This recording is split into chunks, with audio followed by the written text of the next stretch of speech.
इस दिन की शुरुआत भी किसी आम ग्लैमर शाम की तरह हुई थी। बाहर की हवा बहुत ही ठंडी थी और नए साल की हलचल के साथ भरी हुई थी। वेन्यू के अंदर काफी रौनक और रोशनी थी। उस रात की मुख्य स्टार एमा वॉटसन हर तरह से एक आइकन लग रही थी। शांत, चमकदार और फोकस्ड। सब कुछ एकदम परफेक्ट लग रहा था। पहली बार जब मैंने उसे देखा तो वो भीड़ में आए एक और चेहरे जैसा लग रहा था, जो सर्विस डोर के पास खड़ा हुआ था।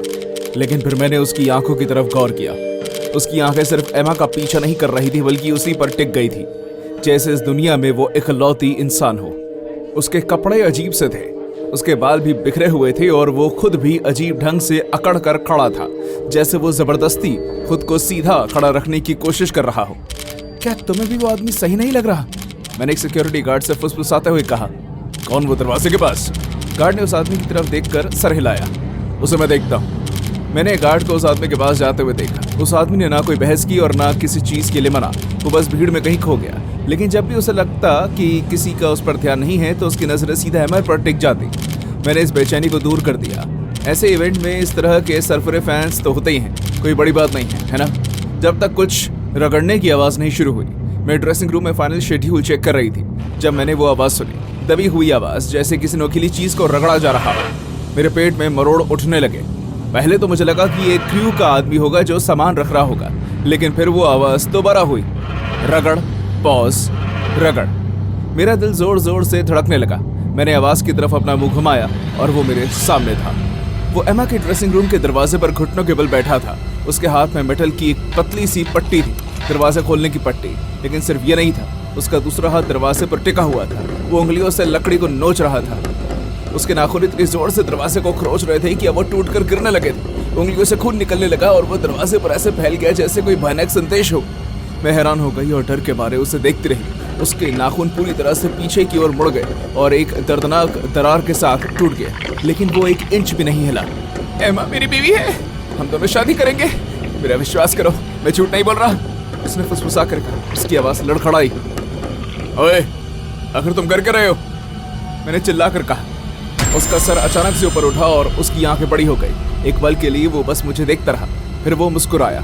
ये कोई आम मुस्कान नहीं थी, ये हल्की सी टेढ़ी मेढ़ी, जैसे उसे अभी अभी कुछ ऐसा करते पकड़ा गया जिस पर उसे गर्व था। तुम समझ नहीं रही हो, उसने कम और कांपती आवाज में कहा। वो मेरी है, वो हमेशा से मेरी थी।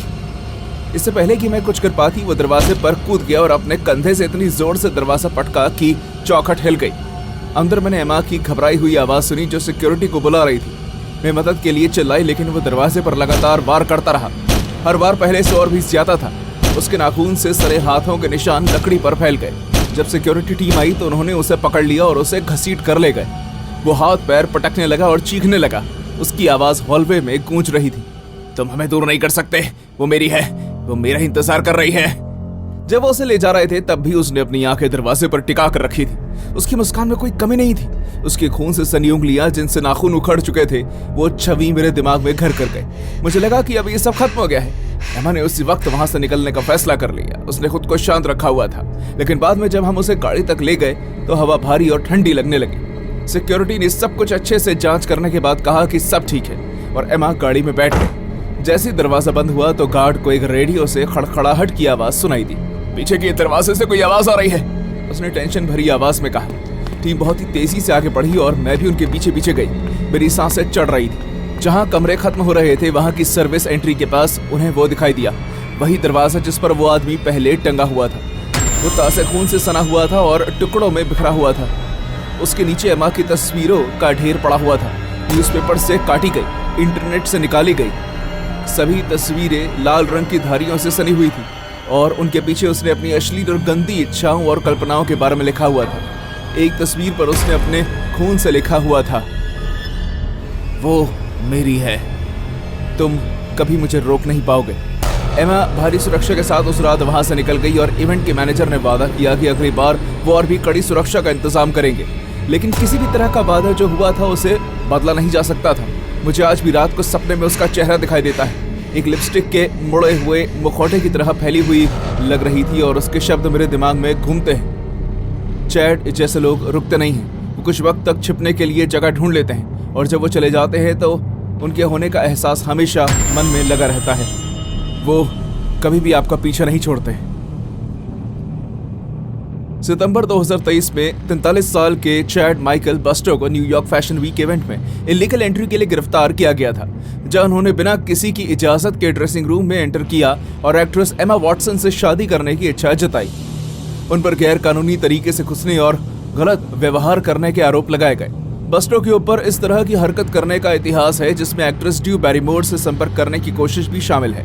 जून 2024 में उसने यूके ऑक्सफोर्ड की एक यूनिवर्सिटी, जहां से वॉटसन ने अपनी पढ़ाई पूरी की थी, वहां से गिरफ्तार किया गया क्योंकि वो एमा वॉटसन के बारे में जानकारी मांग रहा था। अधिकारियों ने उसे पीछा करने के शक में हिरासत में ली और फिर जांच के बाद रिहा कर दिया गया। इसकी शुरुआत एक और शांत शाम की तरह हुई, एक ऐसी शाम जिसमें आप कुछ भी अलग होने की उम्मीद नहीं रखते। उस रात ब्रिटनी घर पर नहीं थी। थाउजेंड ओक्स में बना उसका घर बिल्कुल शांत था, जैसे चांद की हल्की रोशनी में नहाया हुआ हो। इतनी शांति जो आने वाला खतरे की छाया को भी छिपा ले। हम में से कोई भी ये कल्पना नहीं कर सकता था कि क्या होने वाला है। मुसीबत का पहला संदेश मेरे फोन में एक अजीब सी घबराई हुई नोटिफिकेशन के रूप में आया। जेसन अलेक्जेंड्रा लाइव स्ट्रीमिंग कर रहा था।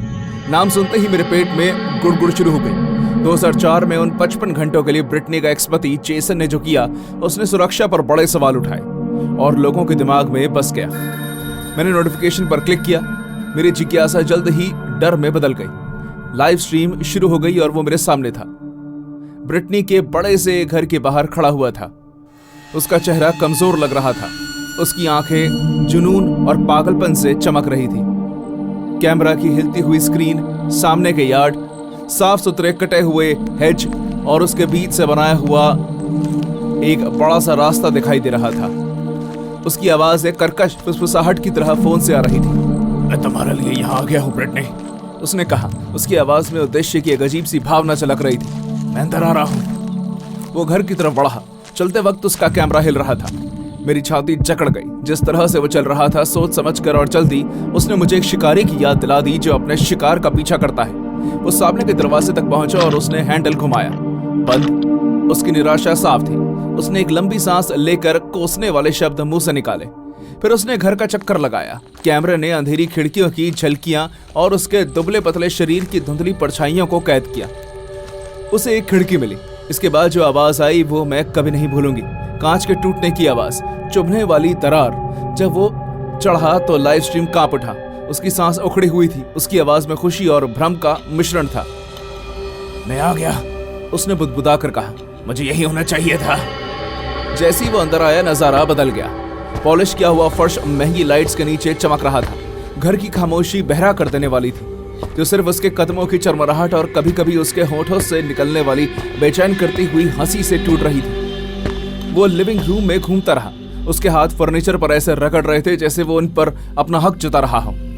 जो वो सीढ़ियों पर पहुंचा तो तनाव असहनीय हो गया। एक एक कदम आगे बढ़ते हुए वो ऊपर चढ़ गया। हर हरकत के साथ कैमरा उछल रहा था। क्या तुम मुझसे छुप रही हो ब्रिटनी? उसने पुकारते हुए पूछा। उसकी आवाज खाली घर में गूंज रही थी। तुम्हें छुपने की जरूरत नहीं, मैं तुम्हारे लिए ही आया हूँ यहाँ। वो ब्रिटनी के बेडरूम में घुस गया। कैमरा बिस्तर पर टिका हुआ था, जो पूरी तरह से साफ सुथरा सफेद चादरों का इस्तेमाल करके बनाया गया था। वो धीरे धीरे बिस्तर के पास गया। उसका हाथ कपड़े को छूने के लिए कांप रहा था। ये वो जगह है जहाँ वो सोती है, उसने बिल्कुल हल्की आवाज में कहा। फिर वो अलमारी की तरफ मुड़ा। जब मैंने उसे दरवाजा खोलते हुए देखा तो मेरा दिल तेजी से धड़कने लगा। उसने सफाई से टके हुए कपड़े दिखाए। उसने अपनी उंगलियों उस पर सहलाई। उसकी सांसें अटक रही थी।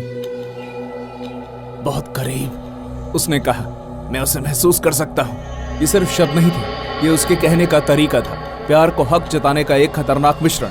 इस तरह किसी के घर में घुसना घबराहट दिलाने जैसा था। ये सिर्फ एक घर नहीं था, ब्रिटनी की सैंक्चुरी थी और वो उसकी निजी जिंदगी में घुसकर इसका सबसे ज्यादा उल्लंघन कर रहा था। लेकिन वो यही नहीं रुका।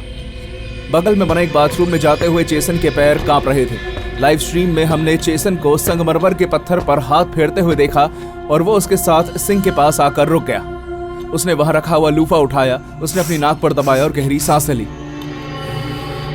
उसने इसे इस्तेमाल किया है, उसने फुसफुसा कर कहा। उसकी आवाज भावनाओं में दब गई। ये उसी का है। इसके बाद उसने दवाइयों की अलमारी खोली और उसमें रखी चीजों को छानने लगा। जब उसने परफ्यूम की बोतल निकाली और उसे हवा में छिड़काया तो बोतल की खनक सुनाई दी और वो उसकी मिस्ट में ऐसे घूम रहा था जैसे इससे उसे कोई आशीर्वाद मिल रहा हो। वो हंसने लगा, एक ऊंची बेचैन कर देने वाली आवाज जिसने मेरे रोंगटे खड़े कर दिए। जब वो वापस बेडरूम की तरफ मुड़ा तो कैमरा फिर से हिल गया। उसकी आंखें और चीजों को ढूंढने लगी जिससे वो छेड़छाड़ कर सके। उसने बिस्तर से एक तकिया उठाया, उसे अपनी छाती से कसकर पकड़ लिया जैसे वो ब्रिटनी का कोई पुतला हो। मैं यहाँ तुम्हारा इंतजार करूंगा, उसने धीमी आवाज में बिस्तर के बगल में जमीन पर लेटे हुए कहा। उसके हाथ में अभी भी वो तकिया था। लाइव स्ट्रीम देख रहे सभी लोगों ने कमेंट्स करना शुरू कर दिया। ये आदमी कर क्या रहा है? कोई पुलिस को फोन करो ना, ये पागलपन है। और फिर स्क्रीन हिली। अचानक से हुई किसी आवाज ने तनाव को तोड़ दिया। आवाजें तीखी और अधिकार जताती हुई थी। ब्रिटनी की सिक्योरिटी टीम आ गई थी। जैसे ही जेसन ने भागने की कोशिश की, कैमरा बुरी तरह से हिल गया। उसकी सांस तेज हो गई। फीड अचानक बंद हो गई, जिसके बाद एक घुटन भरा सन्नाटा छा गया। बाद में मुझे पता चला कि पुलिस ने उसे किसी के घर में घुसने, बर्बादी करने की कोशिश करने और पीछा करने के आरोप में गिरफ्तार कर लिया है। भगवान का शुक्र है कि ब्रिटनी घर पर नहीं थी, लेकिन नुकसान हो चुका था। उस रात की फुटेज मेरे पास थी। जेसन की हरकतें न सिर्फ डरावनी थी, बल्कि वो किसी को पसंद करने और उसके लिए जुनूनी हो जाने के बीच पतली रेखा की एक डरावनी याद दिलाता है। आज भी जब मैं अपने फोन पर कोई लाइव स्ट्रीम देखती हूँ तो मुझे बेचैनी का एहसास होता है। ये उस अंधकार की झलक है जो सिर्फ दूर से ही नहीं दिखाई देती, बल्कि अपना डर बनाने की पूरी तरह से कोशिश करती रहती है। लोगों को ऐसा पागलपन बहुत ही डरावना है, जहां पर आपको समझ में नहीं आता कि आप किस पर भरोसा कर सकते हो और किस पर नहीं। जेसन अलेक्जेंडर, ब्रिटनी स्पीयर का एक्स हस्बैंड, जून 2022 में अरेस्ट किया गया था क्योंकि उसने ब्रिटनी स्पीयर्स के घर में जबरदस्ती घुसने की कोशिश की उसी के शादी वाले दिन।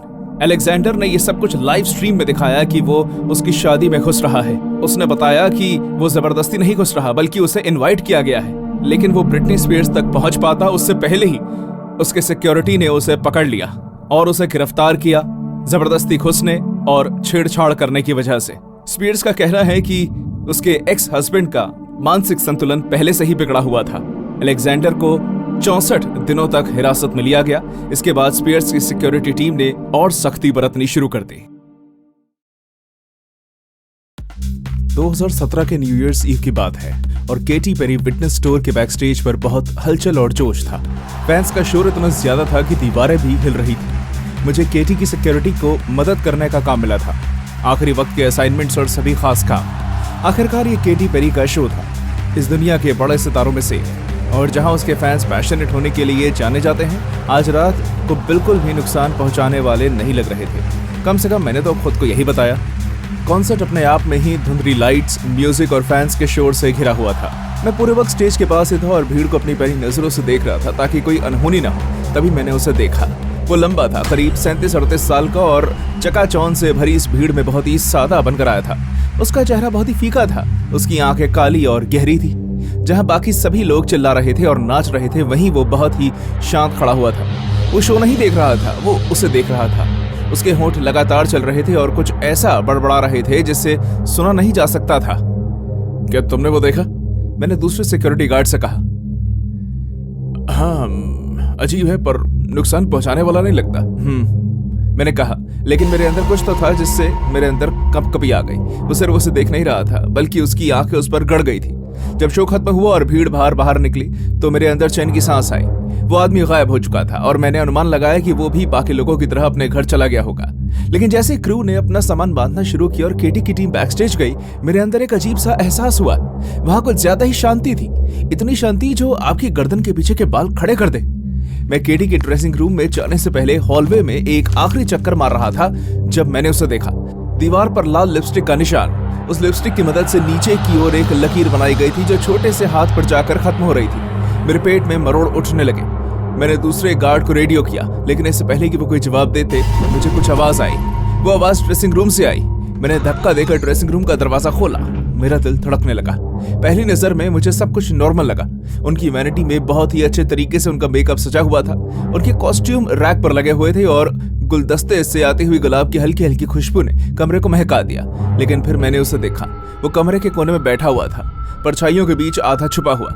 उसने बहुत ही अजीब ढंग से अपने सर घुमाया हुआ था। उसने केटी का एक मेकअप ब्रश पर हाथ फेरा। वो उसे धीरे धीरे बड़ा ही प्यार से सहला रहा था। उसके होंठ फिर से हिले, फुसफुसाते हुए शब्द जिसे मैं समझ नहीं पाया। जैसे ही मैंने अंदर कदम रखा, मेरी आवाज मेरे गले में अटक गई। ए! मैंने तीखी आवाज में कहा, जो मैं नहीं चाहता था। तुम इस तरह यहाँ नहीं आ सकते। उसने कोई हरकत नहीं की, बल्कि उसने अपनी नजरें घुमाकर शीशे की तरफ देखा। तभी मेरी नजर चमकीली लाल लिपस्टिक से लिखे शब्दों पर पड़ी। वो मेरी है। खड़े हो जाओ, मैंने ऑर्डर देते उसकी तरफ बढ़ते हुए कहा। मेरा हाथ मेरे बगल में रखे डंडे पर मंडरा रहा था। आखिरकार वो हिला। धीरे धीरे उसने उठना शुरू किया। उसकी आंखें शीशे को छोड़ ही नहीं रही थी। वो मेरा इंतजार कर रहे हैं, उसने प्यार से कहा। उसी ने मुझे यहाँ बुलाया है। तुम्हें अभी के अभी यहाँ से जाना होगा, मैंने थोड़ा सख्ती से कहा। मैं एक बार फिर रेडियो का इस्तेमाल करने के लिए तैयार था, लेकिन इससे पहले कि मैं कोई सिग्नल दे पाता वो मेरे ऊपर कूद पड़ा। जिस जोर से उसने मुझ पे अटैक किया, वैनिटी टूट गई और कांच जमीन पर बिखर गया। परफ्यूम की बोतल और मेकअप भी अब जमीन पर था। उसने कांच का एक टुकड़ा अपने हाथ में ले लिया और उसे गुस्से से हवा में घुमाने लगा। इतने केमिकल्स की वजह से उसकी आंखें जल रही थी। तुम समझ नहीं रहे हो, वो चिल्लाया। उसकी आवाज में कर्कश थी। वो मेरी है, वो हमेशा मेरी रहेगी। मैंने उसे रोकने की कोशिश की, लेकिन उसी ताकत के आगे मैं कुछ नहीं कर पा रहा था। ऐसा लग रहा था जैसे जुनून ने उसे पागल कर दिया। वो अपने पंजों से मारता और घसीट रहा था। उसकी गर्म सांसें मेरे मुंह पर पड़ रही थी और वो बार बार केटी का नाम ले रहा था। जैसे ही वो मेरी पकड़ से मुक्त हुआ और 2 गार्ड मेन दरवाजे से अंदर आ गए, उन्होंने उसे जमीन पर पटक दिया। इसके बाद भी उसने लड़ना बंद नहीं किया। कुछ मिनट बाद पुलिस आ गई। उन्हें उसकी जैकेट की जेब में एक नोटबुक मिली। उस पर उसने केटी को खत लिखे हुए थे। वो कोई प्रेम पत्र नहीं थे, वो सिर्फ कल्पनाएं थी। वो किस तरह उसे बचाएगा, कैसे वो दोनों एक साथ जीवन शुरू करेंगे, इस बारे में गहरी विस्तार भरी बातें थी। वो कई हफ्तों से केटी का पीछा कर रहा था। उसे 6 अलग अलग म्यूजिक शोज में पहचाना गया। हर बार चुपके से मंच के पीछे चला जाता, लेकिन जिस बात ने मेरा खून खौलाया वो था आखिरी पन्ना। ये सिर्फ एक प्लान नहीं था, ये एक वादा था, काली इंक से लिखे हुए शब्द। आज रात वो रात होगी जब हम साथ होंगे। उसके नीचे उसने केटी के ड्रेसिंग रूम का पूरा स्केच बनाया हुआ था, हर छोटी से बड़ी चीज तक। जब पुलिस उसे घसीट कर ले जा रही थी तो उसने मेरी तरफ मुड़कर देखा और उसका चेहरा मुस्कुराहट में बदल गया। तुम नियति को नहीं रोक सकते, उसने कहा। वो मुझे ढूंढती हुई आएगी, तुम देखोगे। उसके बाद हफ्तों तक मैं उसके शब्दों को भूल नहीं पाया। हर बार जब मैं अपनी आंखें बंद करता तो मैंने उसका चेहरा, उसकी मुस्कान, शीशे पर लाल लिपस्टिक देखी। मैंने सिक्योरिटी में ही काम जारी रखा, लेकिन वो कभी पहले जैसा महसूस नहीं हुआ। भीड़ में दिखाई देने वाला हर फैन आने वाला खतरा लगने लगा। हर खुला दरवाजा मेरी नब्ज को तेज कर देता। और हर बार जब मैं केटी पेरी का गाने सुनता तो मैं उसके बारे में सोचता, उस नोटबुक के बारे में जो उसने लिपस्टिक से लिखा था। वो सिर्फ मेरी है। 37 साल के पवेल चर्स्की को दिसंबर 2017 में पॉपस्टार केटी पेरी के कॉन्सर्ट टूर के दौरान उनका पीछा करने के आरोप में गिरफ्तार किया गया था। ऐसा कहा गया कि वो अमेरिका के अलग अलग शहरों में उनके 6 कॉन्सर्ट्स में शामिल हुआ था और उसने केटी से संपर्क करने की कई कोशिशें की थी। जर्स्की को मियामी के अमेरिकन एयरलाइंस एरिना के बैकस्टेज में जबरदस्ती घुसने की कोशिश करने के बाद पकड़ा गया था। अधिकारियों ने पाया कि उसके जुनूनी व्यवहार का इतिहास रहा है, जिसमें पेरी के होटल में घुसने की योजना भी शामिल है। उस पर पीछा करने और बिना इजाजत के घुसने के आरोप हैं। पेरी की टीम ने बताया कि उसके लगातार चल रहे कामों की वजह से वो अनसेफ महसूस कर रही थी। जर्स्की ने बाद में दावा किया कि वो उसे मिलना और बात करना चाहता है।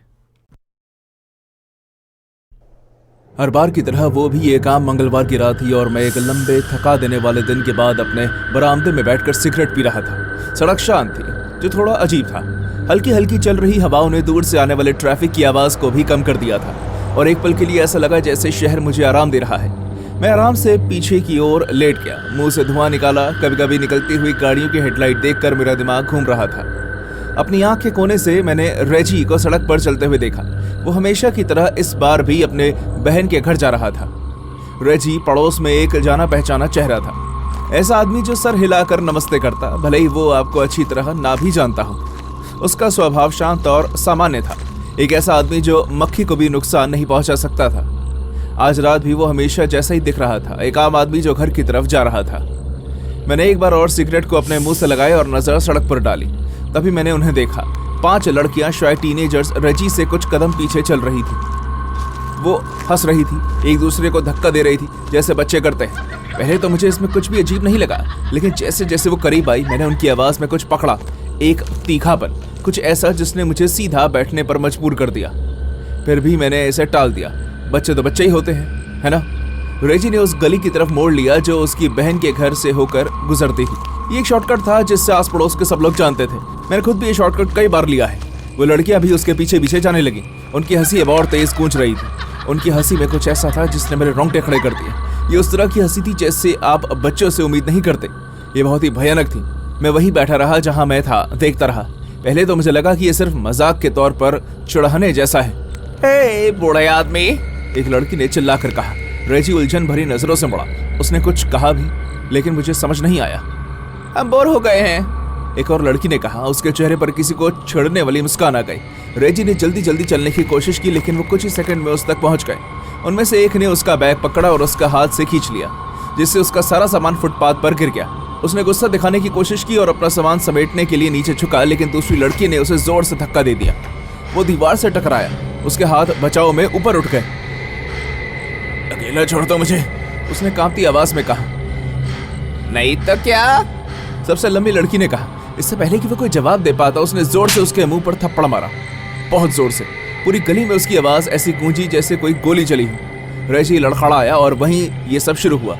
उन्होंने उस पर हमला किया। मुक्कों की बरसात हो रही थी। एक लड़की ने उसकी बेल्ट उतारी और खींचकर उसकी पीठ पर जोर से मारा। दूसरी ने उसके पैरों को नीचे से बाहर निकाला, जिससे वो जमीन पर गिर गया। उसने रेंग कर भागने की कोशिश की, लेकिन उन्होंने उसे नहीं छोड़ा। उनमें से एक ने टूटे हुए कंक्रीट को पकड़ा और उसे उसके पहले से ही टूटे हुए शरीर पर तब तक पटकती रही जब तक उसने हिलना बंद नहीं कर दिया। यह आवाज दिल दहला देने वाली थी, एक सुस्त धमाका जिससे मैं अपने बुरे सपनों में आज तक सुनता हूँ। ये तो बहुत आसान हो गया, उनमें से एक लड़की ने हंसते हुए कहा। वो रेजी की छाती पर खड़ी हो गई। उसके जूतों पर लगे खून के निशान रेजी की शर्ट पर लग गए। दूसरी लड़की उसके पास घुटनों के बल आकर बैठ गई और उसकी जेब चेक करने लगी जैसे वो कुछ ढूंढ रही हो। जब उसे कुछ नहीं मिला तो उसने रेजी पर थूक दिया। हर एक बार के बाद रेजी की कराहने की आवाज कम होती गई। उसका चेहरा खून और सूजन से अजीब हो गया था, जिसे अब पहचाना नहीं जा सकता था। वो फिर भी नहीं रुके। उन्होंने उसके पेट में लातें मारी, उसके सर पर, बल्कि कहीं भी जहां तक वो पहुंच पाते। एक लड़की पीछे हटकर अपने फोन पर ये सब रिकॉर्ड करने लगी और अपनी बाकी दोस्तों को वो उकसा रही थी। उसे और जोर से मारो, एक एक मुक्का याद रहना चाहिए। मैं चिल्लाना चाहता था और की तरफ भागकर सब रोकना चाहता था, लेकिन मेरे पैर चल नहीं रहे थे। मेरे हाथ इतनी बुरी तरह कांप रहे थे कि मेरा हाथ से सिगरेट तक गिर गई। मैं सिर्फ वहां बैठकर उन्हें देखता रहा, डर में घबराया हुआ। उन्हें रेजी को बुरी तरह मारते हुए देखता रहा। जब ये सब खत्म हुआ तो वो सब उसके शरीर पर खड़े हो गए और हाँफते हुए हंसने लगे। उनमें से एक ने बेल्ट को हवा में ऐसे घुमाया जैसे उन्होंने कोई जीत हासिल की हो। दूसरी लड़की ने रेजी को हल्के से पैर से मार कर देखा कि वो जिंदा है या नहीं। चलो चले, सबसे लंबी लड़की ने अपने हाथ अपनी जीन से पोंछते हुए कहा। रेजी को ठंडे कंक्रीट पर कुचलकर बेजान छोड़कर वो वहां से निकल गए। वो जितना आगे जाते गए, उनकी हंसने की आवाज उतनी कम होती गई। मैं वहां बैठा रहा। ऐसा लग रहा था जैसे मुझे वहां बैठे घंटे हो गए हों। ना ही मैं हिल पा रहा था और ना ही कुछ सोच पा रहा था। आखिरकार मैंने खुद को 911 पर फोन करने के लिए मजबूर किया। जब मैंने ऑपरेटर को रेजी की हालत के बारे में बताया तो मैं कांप गया, लेकिन मैं इतनी हिम्मत नहीं जुटा पाया कि उन्हें ये सब बता सकूं कि मैंने इसे देखा है और रोका नहीं। एम्बुलेंस आई, थोड़ी देर में पुलिस भी आ गई। उन्होंने रेजी की लाश को एक चादर के नीचे ढक दिया और सवाल पूछने लगे।